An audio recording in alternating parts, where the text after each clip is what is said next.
வாஸ்து சார்ந்த பிரச்சனைக்கு நம்ம என்ன பண்றோம்னா, நோயால பாதிக்கப்படுறாங்களோ அவங்களுக்கு மிகப்பெரிய வெற்றியை கொடுக்கக்கூடிய பரிகாரம் தான் அவங்களோட ஜென்ம நட்சத்திர வழிபாடு. ஒருத்தவங்க கொடுத்த பணம் வரல அப்படிங்கிறவங்களுக்கு எளிமையான பரிகாரம் என்னன்னா, ரெட்ரோ ஆன்மீக நேயர்களுக்கு வணக்கம். நம்ம பிரபல ஆஸ்ட்ராலஜர் ரத்னகுமார் அவர்கள் தான் நம்மோட இன்னைக்கு இணைஞ்சிருக்காரு. வணக்கம் சார். வணக்கம். இப்போ இந்த செவ்வாய் சனி கிரகங்கள்லாம் எல்லாத்துக்குமே பரிகாரம் அப்படின்னு சொல்றாங்க. இதுக்கு என்ன சார் ரொம்ப எளிமையான பரிகாரம்? பொதுவாகவே செவ்வாய் சனி அப்படிங்கிறது போராட்ட கிரகங்கள். செவ்வாய்ங்கிறது ரொம்ப வயலன்ஸ் குறிக்கக்கூடியது. கூட சனி சேரும் போது வாழ்க்கையில மிகப்பெரிய போராட்டங்களை சந்திக்கக்கூடியவர்கள் எல்லாருமே செவ்வாய் சனி காம்பினேஷன்ஸ்ல உள்ளவங்க தான். ஆனா அவங்க நிச்சயமா செவ்வாய் சனி காம்பினேஷன் உள்ளவங்க ஒரு போராட்டத்துக்கு அப்புறம் மிகப்பெரிய அளவுல வெற்றியை கிடைக்கக்கூடியதை நம்ம பல ஜாதகங்கள்ல பார்த்துட்டு இருக்கோம். நீங்க என்ன கேட்குறீங்கன்னா, இந்த செவ்வாய் சனிக்கு என்ன பரிகாரம் அப்படின்னு. பரிகாரங்கள் ஆலயங்களாகவும் நம்ம பயன்படுத்தலாம். பொதுவாகவே வேல் வழிபாடு செய்யக்கூடியவங்களுக்கு இந்த செவ்வாய் சனியால் ஏற்படக்கூடிய தோஷங்கள் பரிபூர்ணமா நிவர்த்தி ஆகும். ஏன் அப்படின்னா, பூச நட்சத்திரத்தோட வடிவம் வேல் வடிவம், அதே சமயத்துல காப்பர் கம்பி அப்படிங்கிறது பார்த்தீங்கன்னா செவ்வாயோட ஆதிக்கம் உள்ளது. அப்ப யாரெல்லாம் வேல் வழிபாடு செய்யறாங்களோ அவங்களுக்கு செவ்வாய் சனியால் ஏற்படக்கூடிய தோஷங்கள் பரிபூர்ணமா நிவர்த்தி ஆயிடும். அதே போல மேற்கு பார்த்து இருக்கக்கூடிய முருகன் கோவில் வழிபாடு செய்யக்கூடிய அமைப்பும் உங்களுக்கு செவ்வாய் சனிக்கான பரிகாரமா இருக்கும். இப்போ பார்த்தீங்கன்னா பழனியில் இருக்கக்கூடிய திரு ஆவினன்குடி அப்படின்னு சொல்லக்கூடிய முருகன் கோவில் மேற்கு பார்த்த கோவில், மேற்கு திசை சனி பகவானுக்கு உள்ளது. செவ்வாய் முருகன். இப்ப செவ்வாய் காம்பினேஷனுக்கு மேற்கு பார்த்த முருகன் கோவில் நீங்க வழிபாடு பண்ணலாம். அதே சமயத்துல இதை தாந்திரிகா எப்படி பரிகாரம் பண்ணலாம்னா, நீங்க நிறைய பார்த்துருக்கீங்க யூ டைப்ல பாத்தீங்கன்னா மேக்னெட் ஸ்டேஷனரி ஷாப்ல கிடைக்கும். அது பாத்தீங்கன்னா ரெண்டு அளவா இருக்கும். ஒரு பக்கம் பாத்தீங்கன்னா கீழே பாத்தீங்கன்னா ப்ளூ கலராகவும் மேல ரெட் கலராகவும் இருக்கும்.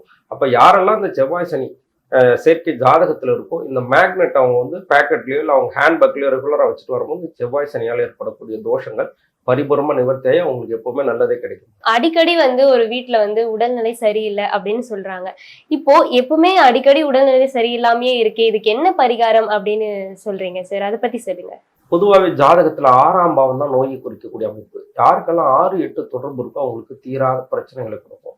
ஹெல்த் ரீதியாக மிகப்பெரிய அளவுல இஷ்யூஸை கொடுக்கும். 6ஆம் அதிபதி 12ஆம் இடத்துல இருந்தா அதுக்கு தகுந்த நோய்களை கொடுக்கும். அப்ப ஒரு 6ஆம் அதிபதி ஜாதகத்துல எங்க போய் உட்கார்ந்துருக்காரோ அந்த பாவம் சார்ந்த உடல் உறுப்புகள்ல அவங்களுக்கு கண்டினியூவா பிரச்சனை வரும். இதுக்கு நம்ம ஆலய வழிபாடுகள நிறைய கோவில்கள் இருக்கு. பொதுவாகவே நம்ம சென்னை மாதிரி உள்ள இடங்கள்ல பாத்தீங்கன்னா மருந்தீஸ்வரர் கோவில், சுவாமி பேரே மருந்து அப்படிங்கிற பேர்ல இருக்கு. ஸோ இந்த கோவில்களை நீங்க வழிபாடு பண்ணலாம். அதே சமயத்துல பெருமாள் ஆலயங்கள்னு பார்க்கும்போது திருச்சி பக்கத்துல இருக்கக்கூடிய குணசீலம் அப்படின்னு சீனிவாச பெருமாள் கோவில்ல நோய் தீர்க்கக்கூடிய விஷயங்களாவே பார்த்தீங்கன்னா தீர்த்தம் கொடுக்குறாங்க. யாருக்கெல்லாம் மிகப்பெரிய அளவுல ஹெல்த் பாதிச்சிருக்கு, உடல்நிலை பிரச்சனை இருக்கும், அவங்கெல்லாம் இந்த கோவில்களுக்கு போயிட்டு ப்ரேயர் பண்ணி நீங்க ஒரு கண்டெய்னர்ல அங்கேயே கொடுக்குறாங்க. அந்த தீர்த்தத்தை வாங்கிட்டு நீங்க தினமும் சாப்பிடும்போது நோயால மிகப்பெரிய அளவுல கஷ்டங்கள் குறைஞ்சிரும். பொதுவாகவே இதுக்கு என்ன பரிகாரம்? இது ஆலய பரிகாரம். யாரெல்லாம் நோயால பாதிக்கப்படுறாங்களோ அவங்களுக்கு மிகப்பெரிய வெற்றியை கொடுக்கக்கூடிய பரிகாரம் தான் அவங்களோட ஜென்ம நட்சத்திர வழிபாடு. அதாவது அவங்களோட ஜென்ம நட்சத்திரத்தை அவங்க குறியீடுகளாவோ உணவுப் பொருட்களாவோ இல்லை அதோட தெய்வங்களையும் அவங்க எடுத்து வழிபாடு பண்ணும்போது ஹெல்த் ரீதியான பாதிப்புகள் படிப்படியா குறைஞ்சு அவங்களுக்கு மிகப்பெரிய அளவுல நன்மையை கொடுக்கும். எவ்வளவுதான் நான் பணம் சம்பாதிக்கிறேன், ஆனா இந்த சேர்த்து வைக்கிறது அப்படிங்கிற ஒரு விஷயம் மட்டும் என்னால பண்ணவே முடியலையே, இதுக்கு என்னதான் பண்றது? அதுக்குண்டான பரிகாரம் என்ன சார்? பொதுவாக பணம் அப்படிங்கிறது ஜாதகத்துல 2ஆம் பாவத்தை குறிக்கக்கூடியது. அப்ப ஜாதகத்துல 2 கூடையவன் 6, 8, 12 போய் மறைஞ்சிட்டாருன்னா அவங்களால நிச்சயமா பணத்தை சேமிக்கிறதுக்கான வாய்ப்புகள் இல்லை. இப்ப 2ஆம் அதிபதி ஜாதகத்துல 6ஆம் இடத்துக்கு போயிட்டு என்ன செய்யும்? ஒண்ணு அவங்க கடன்லயே இருப்பாங்க, இஎம்ஐ கட்டியே அவங்க வாழ்க்கை முடிஞ்சிடும். இல்லையா, நாங்க நல்லா வெல்டுடா இருக்கோம், எங்களுக்கு கடன் பிரச்சனை இல்லைன்னா ஃபேமிலியில் உள்ளவங்களுக்கு கண்டிப்பா ஹெல்த் சார்ந்த விஷயங்கள்ல பிரச்சனை இருக்கும். இல்லை எனக்கு ஹெல்த்தும் நல்லா இருக்கு கடனும் இல்லாமல் அவங்களுக்கு நிச்சயமா எதிரிகள் தொந்தரவு, அதாவது வம்பு வழக்கு கோர்ட் கேஸ் அப்படின்னு சொல்ற விஷயங்கள் இருக்கும். இதெல்லாம் 2ஆம் அதிபதி ஜாதகத்துல 6ஆம் இடத்துல இருக்கவங்களுக்கு அந்த அமைப்பு ஏற்படுத்தும். 2 கூடையவன் 8ல இருக்கான்னா தீராத சிக்கல்கள். அப்பா காலத்துல இந்த கேஸ் நடக்குது, 20 வருஷமா நடக்குது, 30 வருஷமா நடக்குது, நிறைய பணம் செலவு பண்ணிக்கிட்டே இருக்கும். தீராத நோய்க்கு, அதாவது இந்த விஷயங்களுக்கு நீங்க கடைசி வரைக்கும் மருத்துவம் மெடிக்கல் எக்ஸ்பென்ஸ் பண்ணி தான் ஆகணும் அப்படிங்கிற சூழல் எல்லாமே பாத்தீங்கன்னா 2 கூடையவன் 8ஆம் இடத்துல மறையிறவங்களுக்கு. அதே போல தனஸ்தானாதிபதினு சொல்லக்கூடிய 2 கூடையவன் 12ஆம் இடத்துல மறைஞ்சிச்சுன்னா பொதுவாகவே விரயங்கள் ஆட்டோமேட்டிக்கா ஒரு 2 ரூபாய் வருமானம் வருதுன்னா கண்டிப்பா 10 ரூபாய் செலவுகளை குடிக்கும்.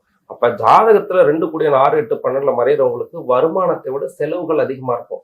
அவங்க என்ன பண்ணணும் அப்படின்னா அந்தந்த பாவத்துக்கு தகுந்த மாதிரி அவங்க இயக்கிக்கணும். அப்ப 2 கூடையவன் 6ஆம் இடத்துல போயிட்டா ஆல்ரெடி இவங்களுக்கு நோயே இல்லைன்னா என்ன செய்யணும்?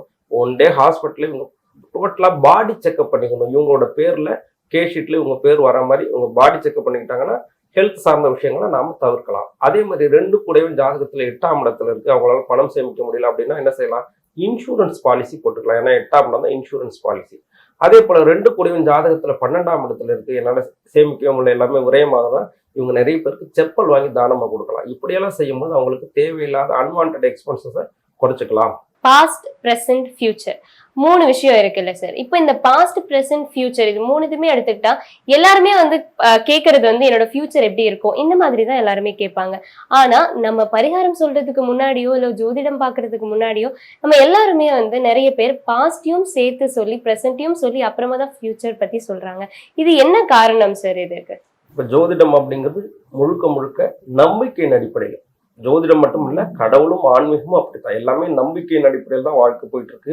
அப்ப நீங்க வந்து என்கிட்ட வந்து பார்க்க வரும்போது உங்களோட கடந்த கால வாழ்க்கையில உங்களுக்கு நடந்த நிகழ்வுகளை திசாபத்தியை பேஸ் பண்ணி தான் நம்ம சொல்றோம். ஸோ அதெல்லாம் உங்களுக்கு மேட்ச் ஆகும்போது தான் நீங்க ஒரு ஜோதிடருக்கான ரெகக்னைசேஷன், அந்த மதிப்பை கொடுக்குறீங்க. காரணம் என்னன்னா இவருக்கு எல்லாமே தெரிஞ்சிருக்கு அப்படின்னு. அப்புறம் ப்ரெசென்ட்ல கோச்சாரங்களை வச்சு நம்ம என்ன செய்யறோம், இந்தந்த பிரச்சனைகள் இருக்கா, பொருளாதார பிரச்சனை இருக்கா, இல்லை வந்து வம்பு வழக்கு கோர்ட்டு கேஸ் இருக்கா, இல்லை நீங்க வண்டியில போகும்போது எங்கேயாவது அடிபட்டதா, இந்த மாதிரி விஷயங்கள் நம்ம கோச்சாரத்துல நம்ம பேஸ் பண்ணி கேள்வியா கேட்கிறோம். அதே போல வரக்கூடியவங்க என்ன கேட்பாங்க, எதிர்காலத்துல இந்த மாதிரி ஒரு விஷயம் நடக்குமா அப்படிங்கும்போது நம்ம திசைக்கும் நடக்கக்கூடிய புத்திக்கும் அந்தரத்துக்கும் சூட்சமத்துக்கும் சம்பந்தம் இருக்கு. அப்ப நம்ம திசாபுத்தியை பேஸ் பண்ணி எதிர்காலத்துல வரக்கூடிய பலன்களை நம்ம முன்கூட்டியே கணித்து சொல்றோம். கொடுத்த பணம் நம்ம யாருக்காச்சும் உதவி செய்யணும் அப்படின்னு கொடுத்துருப்போம் பணத்தை. ஆனா வந்து நமக்கு அது திருப்பி வந்து கிடைக்கலையே, இதுக்கப்புறமா நம்ம வந்து நம்பி கொடுக்கலாமா, இந்த மாதிரி எல்லாம் வந்து நிறைய சந்தேகங்கள் இருக்கும். முதல்ல நம்ம கொடுத்த பணம் வந்து நமக்கு திருப்பி கிடைக்கணும்னா என்ன பண்றது, அதுக்கு ஏதாச்சும் பரிகாரம் இருக்கா, அந்த மாதிரி ஏதாச்சும் சொல்லி. பரிகாரங்கள் நிறைய வகைகள் இருக்கு, தெய்வ வழிபாடுகள் இருக்கு, அதே சமயத்துல